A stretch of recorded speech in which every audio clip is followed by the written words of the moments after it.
পুরুষদের জন্য নারীদের চাইতে বড় পরীক্ষার কোনো বিষয় আর আমি রেখে গেলাম না। একজন পুরুষ দুনিয়াতে তার জন্য সবচেয়ে চ্যালেঞ্জের বিষয় হলো নারী ঘটিত ইস্যুতে সে নিজেকে পবিত্র রাখা, পরিচ্ছন্ন রাখা, তার চরিত্রকে কালিমা এবং কলুষ থেকে, হারাম সম্পর্ক থেকে মুক্ত রাখা। এটার মতো কঠিন কাজ, এর মতো কঠিন পরীক্ষা পৃথিবীতে আরেকটা নবী বলেছেন আমি রেখে যাইনি। এটা সেই সময়ের কথা। ইমানদারের জন্য সবচেয়ে কঠিন বিষয় হলো তার চরিত্রের হেফাজত। সবচেয়ে কঠিন বিষয়গুলোর একটি হলো চরিত্রের হেফাজত। আল্লাহ সুবহানাহু ওয়া তাআলা কোরআনে কারীমে 18 নম্বর পারার প্রথম সূরা মুমিনুনের শুরুতে আল্লাহ বলেছেন, আউযু বিল্লাহি মিনাশ শাইতানির রাজীম, ক্বাদ আফলাহাল মুমিনুন, সেই ঈমানদাররা সফল হবে, আল্লাযীনা হুম ফি সালাতিহিম খাশিউন, যারা তাদের সালাতে খুশু অবলম্বন করে, মনোযোগ ধরে রাখে, খুশুর সাথে সালাত আদায় করে। ওয়াল্লাযীনা হুম আনিল লাগবি মুরিদুন, যারা অনর্থক কাজ পরিহার করে, বেহুদা কাজ করে না, জীবনকে অহেতুক কাজে নষ্ট করে না। ওয়াল্লাযীনা হুম লিযাকাতি ফাইলুন, যারা যাকাত আদায় করে। ওয়াল্লাযীনা হুম লিফুরুজিহিম হাফিজুন, সফল মুমিনদের আরেকটি বৈশিষ্ট্য হলো যারা নিজেদের চরিত্রকে হেফাজত করে, সম্ভ্রম রক্ষা করে, যারা তাদের চরিত্রকে অন্যায় এবং আল্লাহর নিষিদ্ধ ক্ষেত্রে ব্যবহার করে না, অনাচার করে না। এই মানুষগুলোর সম্পর্কে আল্লাহ বলেছেন আরো কিছু গুণ বৈশিষ্ট্য, যাদের আমানত অঙ্গীকার রক্ষা করবে। আল্লাহ বলেছেন শেষে এসে, উলাইকা হুমুল ওয়ারিসুন আল্লাযীনা ইয়ারিসুনাল ফিরদাউসা হুম ফিহা খালিদুন, এই বৈশিষ্ট্যের মানুষরাই হলো জান্নাতুল ফিরদাউসের মালিক হবে। তারা জান্নাতুল ফিরদাউসের মালিক হবে, ওয়ারিস হবে। দুনিয়ার মতো না, একটা জমির মালিক হলাম আমি, আমার বাপ মরে গেল, এরপর আমি মালিক হলাম, হতে হতে 40-50 বছর বয়স হয়ে গেল, এরপরে আর 20-30 বছর পরে আমি নিজেই চলে গেলাম। এটা মালিক হওয়া না, এটা দারওয়ানি করা। 20-30 বছর টেক কেয়ার করলাম আমি, এরপর আবার আমার ছেলে মালিক হল, আরেকজন মালিক হয়ে গেল। কিন্তু জান্নাতুল ফিরদাউসের মালিক যে হবে সে অনন্তকালের জন্য মালিক হবে। আল্লাহ আমাদেরকে সেটা মালিক হওয়ার তৌফিক দান করুন। নবী করিম সাল্লাল্লাহু আলাইহি ওয়াসাল্লাম বলেছেন, মাইয়াদমান লিমা বাইনা লিহইহি ওয়া মা বাইনা রিজলিহি আদমান লাহুল জান্নাহ, যে ব্যক্তি তার দুই চোয়ালের মধ্যবর্তী অঙ্গ অর্থাৎ মুখ, এটাকে নিয়ন্ত্রণ করবার দায়িত্ব নিবে এবং দুই পায়ের মধ্যবর্তী অঙ্গ অর্থাৎ তার সম্ভ্রম, ইজ্জত, চরিত্র, সেটাকে সংরক্ষণ করার, হেফাজত করার, অপাত্রে অননুমোদিত ক্ষেত্রে ব্যবহার করা থেকে বিরত রাখার দায়িত্ব যে নিবে নিজেরটা নিজে, নবীজি বলেছেন আদমান লাহুল জান্নাহ, আমি তার জান্নাতের দায়িত্ব নিলাম। সোজা কোনো কথা না ভাই, জান্নাতের দায়িত্ব নিয়েছে নবী করিম সাল্লাল্লাহু আলাইহি ওয়াসাল্লাম। কার জন্য? যে নিজের জবান, এ মুখ দিয়ে হারাম খাবে না, হারাম বলবে না, আর তার ইজ্জত সম্ভ্রমকে হেফাজত করবে, অপাত্রে ব্যবহার করবে না। এমনকি কেউ যদি হস্তমৈথুন করে, সেও অপাত্রে ব্যবহার করলো, কারণ এটা অনুমোদিত পাত্র নয়।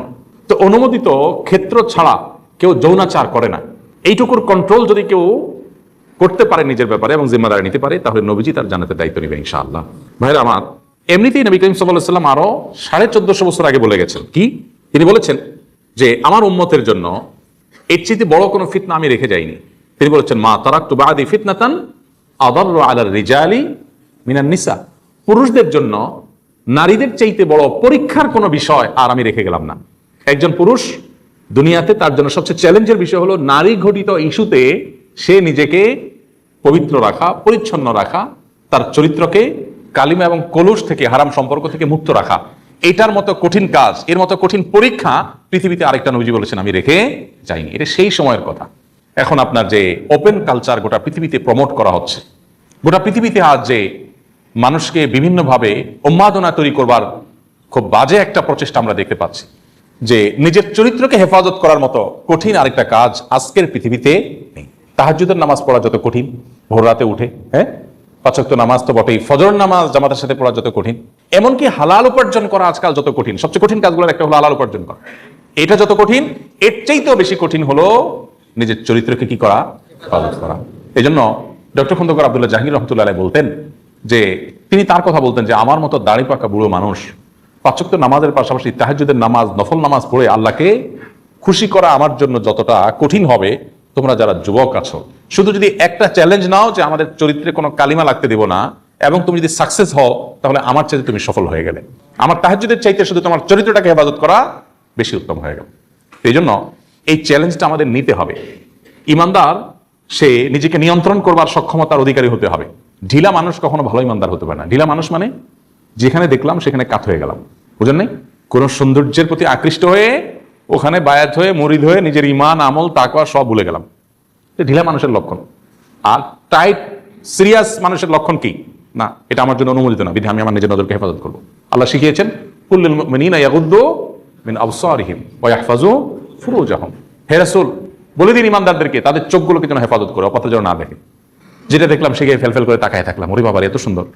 এরপর তাকে মনে মনে মন কেলা খাইলাম, মনে মনে বাজে চিন্তা করলাম। ঢিলা মানুষের কথা, যেখানে যা দেখে সেটা দেখে পাগল হয়ে যায়। আর ইমানদার তার চরিত্রকে সে হেফাজত করার জন্য সম্ভব নো, এটা আমার জন্য অনুমোদিত না। চোখের এরিয়াতে আমি আঁচ করতে পেরেছি যে এমন কিছু এসেছে যেটা আমার জন্য দেখার অনুমোদন নেই। কেন শরীয়ত দেখতে নিষেধ করেছে? কেন নিষেধ করেছে? অনেকে মনে করে এটা বাড়াবাড়ি, না বোঝার কারণে, তারা দিনকে না বোঝার কারণে আমাদের অনেক ভাইরা মনে করেন এটা বাড়াবাড়ি। না ভাই, এটা বাড়াবাড়ি না, এটাই বাস্তবতা এবং এটাই বাস্তবসম্মত, এটাই যথার্থ। কারণ মানুষের চোখ হলো একটা দেশের যেরকম বর্ডার থাকে, মানুষের চোখ হলো মানুষের শরীরের বর্ডারগুলোর মধ্যে অন্যতম। এই বর্ডার যদি নিয়ন্ত্রণের বাইরে চলে যায়, তখন রাজধানী কলব নিয়ন্ত্রণের বাইরে চলে যায়, মনোজগৎ নিয়ন্ত্রণের বাইরে চলে যায়। চোখ দিয়ে যা দেখে মনে তাই মানুষ কল্পনা করে। এই জন্য রাজধানী তুল্য কল্প বা অন্তর্ক কেউ যদি হেফাজত করতে চায়, তাহলে চোখ তুল্য বর্ডার, কান তুল্য বর্ডারকে তার হেফাজত আগে করতে হবে। এই জন্য শরীয়ত বাদ দিয়েছে। আজকের দুনিয়া, ভোগবাদী দুনিয়া আপনাকে বলবে কি না, আপনি অন্যায়ভাবে কারোর উপরে চড়াও হতে পারেন না, কাউকে টিজ করতে পারেন না, কাউকে আপনি বাজে কথা বলতে পারেন না। হ্যাঁ, খুব ভালো কথা, এই কথাগুলো ভালো। কিন্তু মুশকিল হলো এমন কালচার প্রস্তুত করে রাখা হয়েছে, ডেভেলপ করা হয়েছে যে তাকে চতুর্দিক থেকে উন্মাদনা তৈরি করার জন্য যা লাগে সব ব্যবস্থা করা হচ্ছে তার জন্য। আবার বলা হচ্ছে না, খবরদার নিজেকে নিয়ন্ত্রণ করতে হবে। হাস্যকর। আর ইসলাম বলে তুমি তোমার চরিত্রের হেফাজত করো, তারও আগে নিজের চোখের হেফাজত করো। কারণ চোখের হেফাজত করতে না পারলে তোমার চরিত্রের হেফাজত করা সম্ভব হবে না। এই জন্য আমাদের ভালো মুসলমান আদর্শ মানুষ হওয়ার জন্য নিজের চরিত্র এবং সংগ্রামকে হেফাজত করার সংকল্প করতে হবে। চেষ্টা করে যাবেন ইনশাআল্লাহ। ইতিপূর্বে যদি কারোর চরিত্রে কোনো কালিমা লেগে গিয়ে থাকে, তাহলে আল্লাহর কাছে তওবা করলে আল্লাহ মাফ করবেন। কিন্তু এই শর্তে তওবা হবে খাঁটি তওবা। খাঁটি তওবার লক্ষণ কি? যে আমি কখনো ওই পাপের ধারে কাছেও আর যাব না। যদি কেউ এই সংকল্প করে ঠিক রাখতে পারে, তাহলে ইনশাআল্লাহ বিইذনিল্লাহ আল্লাহ তার পেছনের গুনাহ, জিন্দেগিতে যে জেনা করেছে, হারাম সম্পর্ক সব আল্লাহ মাফ করে দিবেন। এই মোবাইল ফোনে যে হারাম জিনিস দেখা, ইউটিউবে, ফেসবুকে, আমরা অনেকেই দেখি, নামাজ পড়ি আবার দেখি। এই রোগটা, এই ব্যাধিটা আমাদের মধ্যে আছে না নেই? নিয়ন্ত্রণ করার জন্য সংকল্প করতে হবে। আমি দেখবো না। যদি আপনি নিয়ন্ত্রণ করার জন্য সংকল্প করেন, দেখেন আমি বলি এটা চুলকানির মতো। চুলকানির মতো, চুলকানি মলম বিক্রি করবো না, বোঝার জন্য বলতেছি। চুলকানিটা হলো মানুষের যখন চুলকায় কোথাও, তো রাস্তা দুইটা, হয় ধুমসে চুলকানো, যেহেতু চুলকাইতেছে ভালো করে চুলকায়। যখন চুলকায় তখন মানে চুলকানির ক্ষেতটা মিটে যায়, যেহেতু মজাই লাগে। বাট আফটার চুলকানি জলে, জলে কিনা খুব জলে রক্ত বের হয়ে যায়, জ্বালা পড়া হয়, তাই না? আর যদি চুলকানোর জায়গাটাকে খুব জোরে সোরে না চুলকে, বরং একটু ডোলে টোলে কোনো রকম এটা দমায় রাখা যায়, তাহলে ওই চুলকানির মজাটা পাওয়া যায় না ঠিক, কিন্তু জ্বালা পড়া হয় না। এখন কেউ যদি মনে করে না, ইউটিউবে আমি একটা দরকারি জিনিস দেখতে ঢুকছি, তার আশেপাশে যত বেদরকারি বেহুদা জিনিস আছে, যত হারাম জিনিস আছে, একটাও ছাড়বো না, কারণ আমার চুলকায়। অতএব চুলকানি মিটাইতে হবে। এখন মিটাইতে গিয়া তার কি আসলে জ্বালা কমবে না বাড়বে? বাড়বে। কিভাবে বাড়বে? যখন দেখে তখন মনে মনে কল্পনা করে, ইস কিন্তু ইস করতে লাভ নাই। তখন কি হয় বলেন? পরের চ্যাপ্টারটা বলেন না, কি হয়?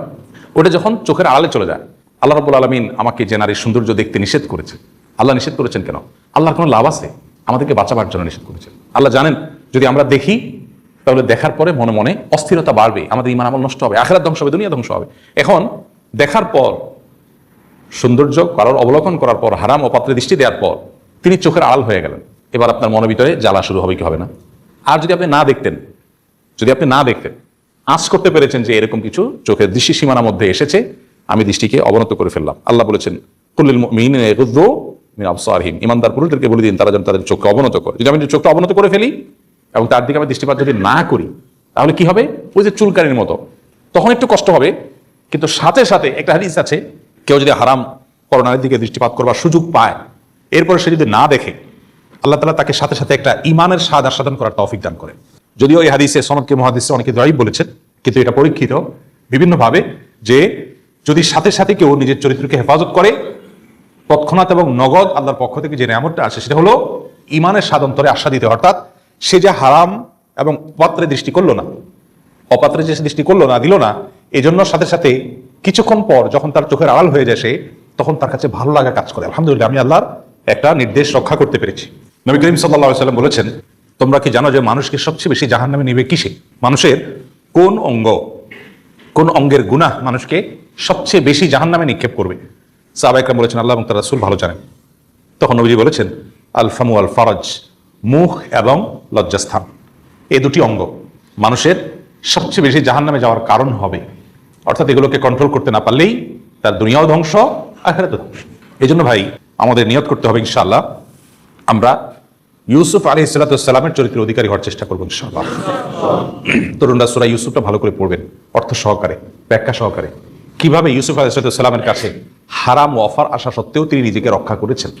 আরশের নিচে যে 7 শ্রেণী মানুষকে আল্লাহ তাআলা ছায়া দিবেন, এর ভিতরে এক শ্রেণী মানুষ হলেন সেই মানুষ যে মানুষ রাজুলুন দাআতহু ইমরাআতুন যাতু মানসাবিন ওয়া জামাল, যে পুরুষকে কোনো সুন্দরী এবং সম্ভ্রান্ত নারী হারাম রিলেশনের অফার করবে, প্রেমের প্রস্তাব দিবে, অবৈধ সম্পর্কের, হারাম সম্পর্কের অফার করবে, আর সে বলবে ইন্নী আখাফুল্লাহ, আমি আল্লাহকে ভয় করি।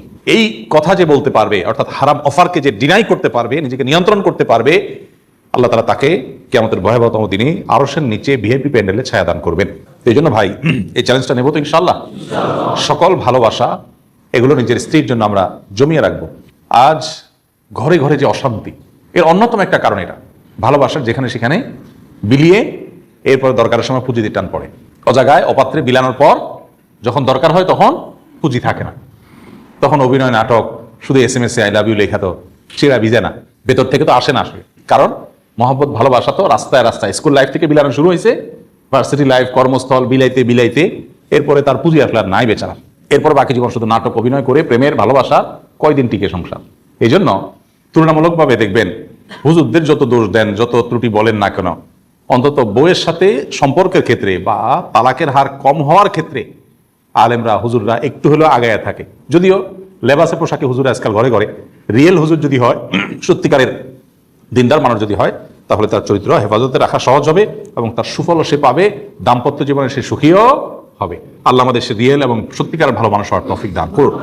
তাহলে গায়েগতরে ইমানদার হওয়ার পাশাপাশি, গায়েগতরে মুসলমান হওয়ার পাশাপাশি আমাদের চরিত্রের দিক থেকে মুসলমান হয়ে ওঠার চ্যালেঞ্জ আমাদেরকে নিতে হবে। চেষ্টা করা যাবে না ইনশাআল্লাহ? গোটা সমাজ আপনাকে ভোগের জন্য দাওয়াত দিচ্ছে, চরিত্র নষ্ট করার দাওয়াত দিচ্ছে। আল্লাহ নবী সাল্লাল্লাহু আলাইহি ওয়াসাল্লাম আমাদের সবচেয়ে আপন, আমাদের সবচেয়ে কল্যাণকামী, তিনি মানব জাতিকে এই ধ্বংসের হাত থেকে রক্ষার জন্য বলে গেছেন। আজ সেটা আমাদের কাছে বড় পানসে। আজ কোনো যুবকের যদি হারাম রিলেশন না থাকে, মনে করা হয় সে বোধহয় রিজেক্টেড, বাতিল, অচল, কেউ তাকে চয়েস করলো না, অথচ সেই হলো পিওর, আর বাকি সব ভেজাল। আল্লাহ আমাদের পিওর হওয়ার তৌফিক দান করুন।